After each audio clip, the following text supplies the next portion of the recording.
Raw maapektuhan ang kalakalan sa pagitan ng Pilipinas at China. At yan ay kahit pa umiikting na ang pag-agawan ng teritoryo sa West Philippine Sea. Ayon sa mga eksperto, kailangan ng China ang Pilipinas dahil tayo ang isa sa mga pinakamalaking merkado ng mga produktong gawa sa China. Nakatutok si Cara David.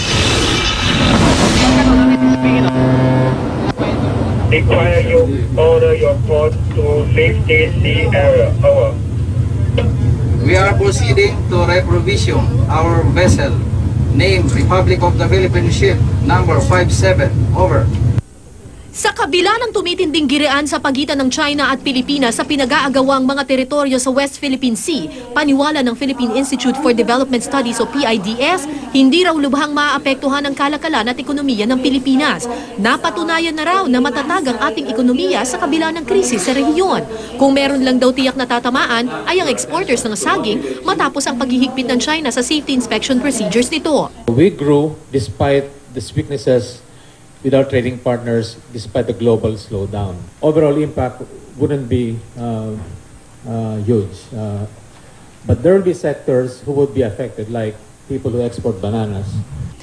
Base sa datos na nakalap ng GMA News Research, ang China ang ikatlong pinakamalaking trading partner ng Pilipinas sa unang bahagi ng nakaraang taon. Pumalo noon sa halos 7 bilyong dolyar ang kalakalan sa pagitan ng Pilipinas at China.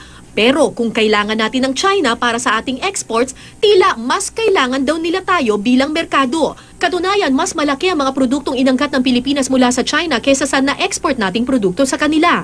Ika-4 din ng China sa top 12 markets of visitor arrivals ng Pilipinas noong 2013, kung saan mahigit 400,000 na turistang Chinese ang bumisita sa bansa.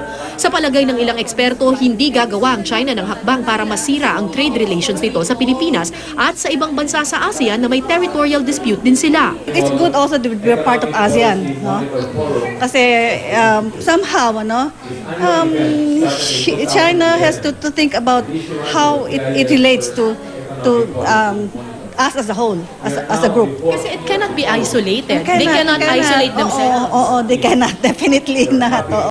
Sa pag-aaral nga ng Asian Development Bank, mananatiling stable ang ekonomiya at growth rate ng Pilipinas ngayon 2014. Samantalang ang China, posibleng magkaroon ng bahagyang pagbabagal sa takbo ng ekonomiya.